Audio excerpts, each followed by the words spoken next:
മമ്മൂട്ടിയുടെ ആരോഗ്യസ്ഥിതിയിൽ ആദ്യമായി പ്രതികരിച്ച് മോഹൻലാൽ എത്തിയിരിക്കുകയാണ്. കുറച്ച് ദിവസങ്ങളായി നടൻ മമ്മൂട്ടിയുടെ ആരോഗ്യാവസ്ഥയിൽ പ്രചരിച്ച അഭ്യൂഹങ്ങൾ ആരാധകരിൽ ഏറെ ആശങ്ക ഉണ്ടാക്കിയിട്ടുണ്ട്. തൻ്റെ പ്രിയ സുഹൃത്തായ മമ്മൂട്ടിയുടെ ആരോഗ്യസ്ഥിതിയെക്കുറിച്ച് ലാലേട്ടൻ നടത്തിയ പ്രതികരണമാണ് ഇപ്പോൾ പ്രേക്ഷകർ ആശ്വാസത്തോടെ കാണുന്നത്. അദ്ദേഹം സുഖമായിരിക്കുന്നു എന്നും ഭയപ്പെടേണ്ട ആവശ്യമില്ല എന്നുമാണ് മോഹൻലാൽ പറഞ്ഞത്. എമ്പുരാൻ എന്ന സിനിമയുടെ പ്രൊമോഷന്റെ ഭാഗമായി ചെന്നൈയിൽ നടന്ന പ്രസ് മീറ്റിൽ സംസാരിക്കുന്നതിനിടെയായിരുന്നു ലാലേട്ടൻ്റെ പ്രതികരണം. അദ്ദേഹം സുഖമായിരിക്കുന്നു, അദ്ദേഹത്തിന് ചെറിയൊരു പ്രശ്നമുണ്ടായിരുന്നു, എല്ലാവർക്കും ഉണ്ടാവും, അത്ര മാത്രമേയുള്ളൂ, പേടിക്കാൻ ഒന്നുമില്ല എന്ന് ലാലേട്ടൻ പറഞ്ഞു. ദിവസങ്ങൾക്ക് മുമ്പ് ശബരിമല ദർശനം നടത്തിയ ലാലേട്ടൻ മമ്മൂട്ടിയുടെ പേരിൽ വഴിപാട് നടത്തിയത് വാർത്തയായിരുന്നു. മുഹമ്മദ് കുട്ടി വിശാഖം നക്ഷത്രത്തിലാണ് നടൻ ഉഷപൂജ നടത്തിയത്. മമ്മൂട്ടിയും ലാലും ഏറെ വർഷങ്ങൾക്കിപ്പുറം ഒന്നിച്ചഭിനയിക്കുന്ന മഹേഷ് നാരായണ ചിത്രത്തിൻ്റെ ഒരുക്കങ്ങൾ അണിയറയിൽ നടക്കുകയാണ്.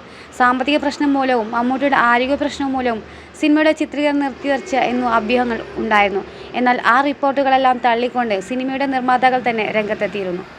സിനിമാ സീരിയൽ രംഗത്തെ സെലിബ്രിറ്റികളുടെ വിശേഷങ്ങൾ അറിയാൻ ഈ ചാനൽ സബ്സ്ക്രൈബ് ചെയ്യാൻ മറക്കരുത്.